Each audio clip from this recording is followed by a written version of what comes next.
the reason China is so thirsty for Africa is because whoever controls Africa controls the world. Because most of the minerals necessary for a technologically sophisticated society and for a militaristically dominant society, those minerals come from Africa. Yeah. So if you want to be the biggest economy, you got to control the resources of the continent. If you want to be the strongest military, you got to control the resources of the continent. The DRC is in big trouble. They are about to make a deal that may change everything.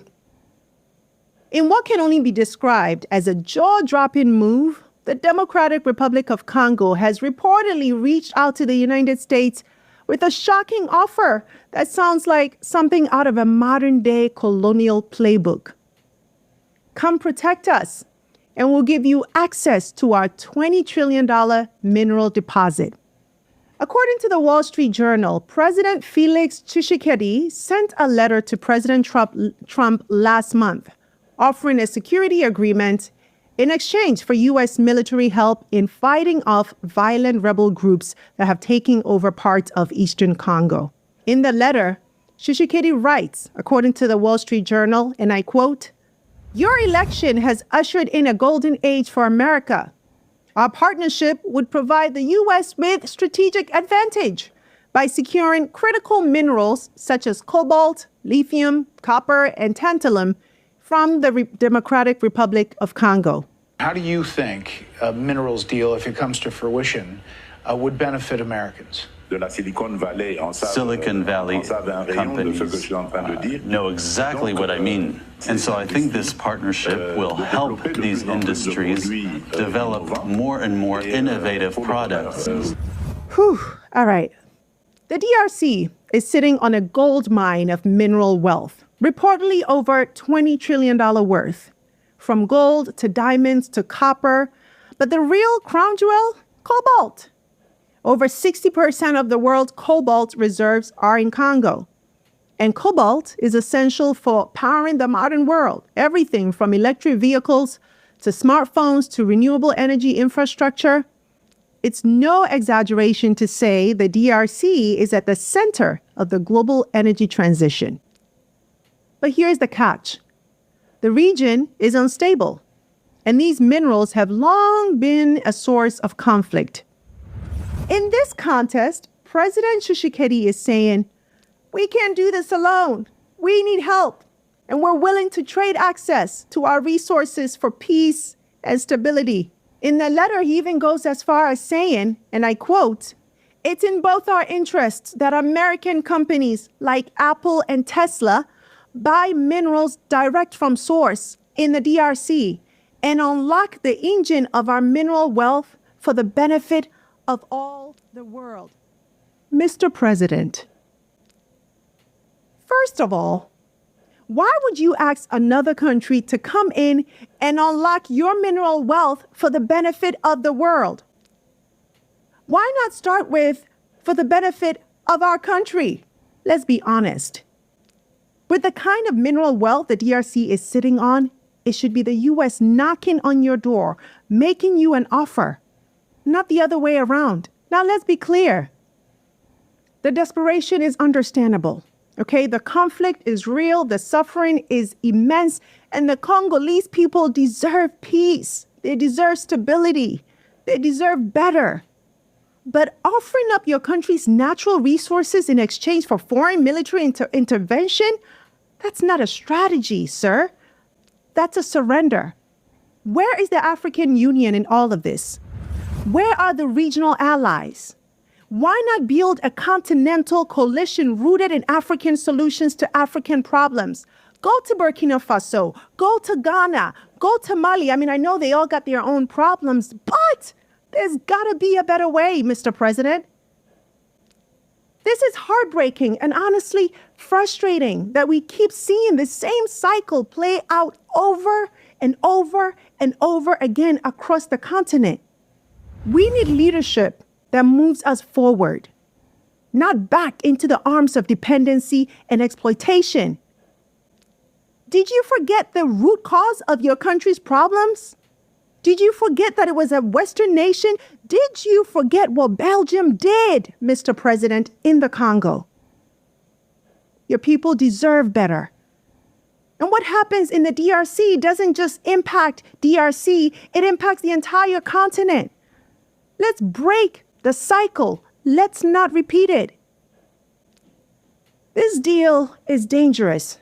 It opens up the door to corporate colonialism marked as partnership. And history is there for a reason. And it has taught us that once you hand over control of your resources, getting it back is next to impossible. The DRC is at a crossroads. And this moment demands vision, not desperation. This is again Kenyan Explorer, and I welcome you to this channel. We have to talk about this. We have been talking a lot, we have been discussing a lot concerning Africa and Africa being independent. As we, as Africans, the common Africans, when we put aside the leaders who are making maybe things to be difficult. Now, today, we have to focus on Congo. Where is Congo and how is Congo? Congo is a very country blessed with all sorts of minerals. But yet, Congo is a very poor country. The country that is leading in a refugee, a high number of refugees here in Africa. Every country in Africa, we have several numbers of refugees who are coming from Congo. But Congo, when you do your research, you find that Congo is fighting itself. So it's very annoying to hear this such statements that Congo has signed the deal with the US, that they are the one giving you America an offer to come and exploit their minerals so that they can be guaranteed a security. In first place, we have to ask this question ourselves. At what reason Congo needs to be guaranteed a security by the US? Because Congo is not being attacked by terrorists. Congo is not being attacked by its neighboring countries. But Congo is fighting itself. That's the fact we have to know about this. Congo is fighting itself. So it was a mandate of the government to sit down and know how it can protect its country and their citizens.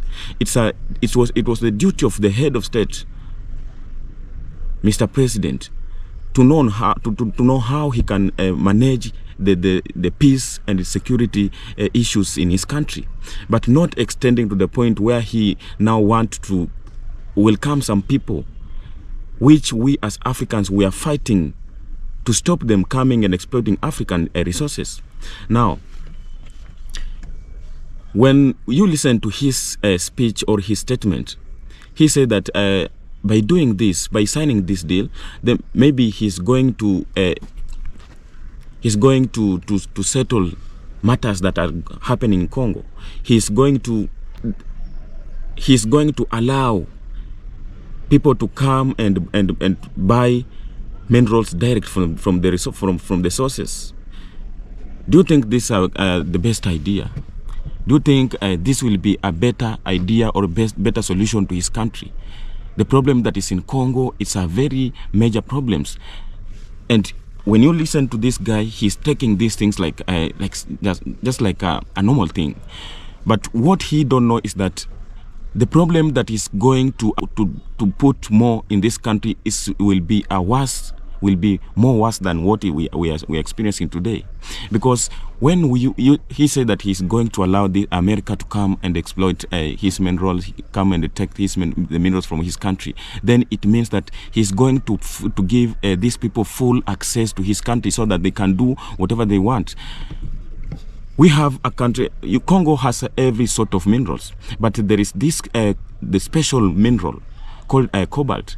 Cobalt is one of the minerals that is being used to make all the power electronic that is being invented today in the world. When you take the example of a company like Tesla, Tesla is producing a lot of things, electric, Tesla is the leading company producing the best vehicle which are being used by electric. But Tesla, the question is, where do this company getting this mineral, cobalt? Because Congo is the one that is holding 60% of cobalt in the world. So this means that they are the one who are being supplied, or that producing this mineral that is being used to produce these electric motors. The iPhones, the phones that we are seeing today, they're all being made up by this mineral called cobalt. Are the best and the expensive vehicles in the world, but they are being made up from the minerals that are being found in Congo. At the same time, Congo is the most poorest country in Africa. Not in Africa, but it's one of the poorest countries in Africa. So what does this mean? This means that we have a long way to go. We as citizens, example of Congo, of Burkina Faso, Ibrahim Traore has been fighting all this time. He has been facing all these critics from different people, from these different leaders of the world, because he refused such offers. Because he refused to let these people, some people to come and control his minerals.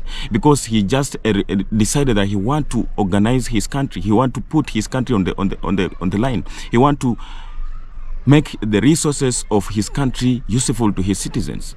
And now he became like a threat to some people.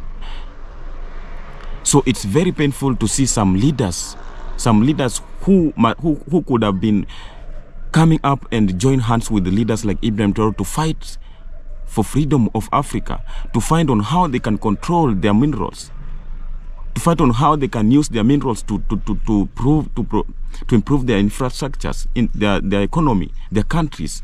But now they're the one who are now giving opportunities again for some people to come and still take control of their minerals. We as Africans, we respect our leaders very much, but our leaders, they show no respect for themselves. This is a disrespect. This is a disgrace to the country. This is a very dangerous deal if it will be signed. So please, Mr. Tshisekedi, before you sign this deal, you have to think again and again. You have to at least look for some people to advise you, because what you are going to do, you are going to put your country on a very mess. And this will not bring an impact in Congo alone, but it will be an impact that will affect the whole continent of Africa. Because once these people has come and grab this mineral, they will have a lot of power in Africa. They will do whatever they want in Africa. They are more powerful today, and they have lacking some things. When you want to it's said that when you want to take over the world, when you want to be more powerful, you have to control the resources of the world.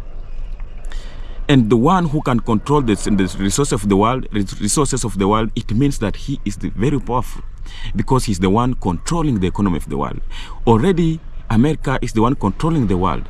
And again, if it can be added to this to access and control these minerals, what do you think the world will be? Where do you think the position the Africa will be? We are heading on a very big mess, and this is a chain. This is a circle that we've been a long time. We have to break it, but not continue tightening and building it. We have to destroy it. And we will only do this and achieve this when we can have... Let's listen to this video, and we will come and react at the end of it. Start by saying the King of Belgium created a slave colony for 30 years. The government of Belgium ran the slave colony for another 40 years. The CIA assassinated your first popular leader, Mr. Lumumba, and then installed another dictatorship for the next 30 years. And then Glencore and others now suck out your cobalt without giving you tax income. We don't reflect on that. We say, what's wrong with you? Why don't you govern properly? And so we have a system But we need a different system. We cannot turn this over to the private sector. We already did about 100 years ago. Not only to the private sector with the U.S. military behind it, with the defense of these property rights in the Minister of Honduras's country, where United Fruit ran the country for a long time. And their attorney was the foreign minister of the United States, Secretary Dulles, and his brother was the head of the CIA and overthrew the next door neighbor, Mr. Arbenz, to make sure that United Fruit could have its property. So we have a system, but we need a different system. Welcome back. It's very good to have the history in your mind. Sometimes it helps a lot. I think some leaders, we sometimes assume that they don't know the history of Africa. Because in Congo today, the leader of Congo today, if he could have gone through the history of his country and remember what Belgium did to his country, then he could not be allowing some things to happen today. The king of Belgium created the slave colony till today in Congo, and Congo has never been the same, and Congo has never been free. After the assassination of Lumumba, Lumumba tried very hard to defend Congo, but they tried their best to make sure that they destroy this guy so that they can install their puppets and make and allow them to control and access to what they wanted to do. And that's why Congo is the country that is facing a lot of problems today. Today, we are saying that you are saying that you want to be guaranteed a security by the white people, by the Americans. The best reason that people don't know is that the same people, they want us to guarantee us a security. In some point, maybe, they're the one who caused these problems. They're the one who caused these problems, believing that one day we will look after them and we'll go to find them to ask for help. And they have their targets. And by this time, through our leaders, we see their target and their dreams coming to pass. Because without these conflicts, without this crisis in our countries of Africa, then they will have no reason to come and manipulate Africa. But because of the crisis and everything that is happening in Africa, which are causing more destruction in Africa, they believe that we must need them. And that's why they are getting some chances to us. That's why they are taking advantage on us. So what we have to say is that this deal is very dangerous. This deal is very dangerous and it has to be destroyed away. People of Congo, whatever you are seeing in your country today, that is just a trailer. But the full movie is coming up if you will allow this deal to be signed. Maybe that was my view. That was my view according to the statement that I've listened and received here. So maybe when you have something to tell or to comment, you can be free and discuss in the comment section. But at this time, I think I've come to the end of this video. If you like the work, then subscribe to the channel. Let's continue growing each and every day. And thank you for your time. Thank you for your time and listening to our work. Maybe if you like the videos, I have many other videos you can go and watch so that you can know what's happening and what is going on in African community today as we are fighting to free our Africa today. We love Africa and that's why we are trying hard to advocate this. So stay tuned until next episode and be blessed.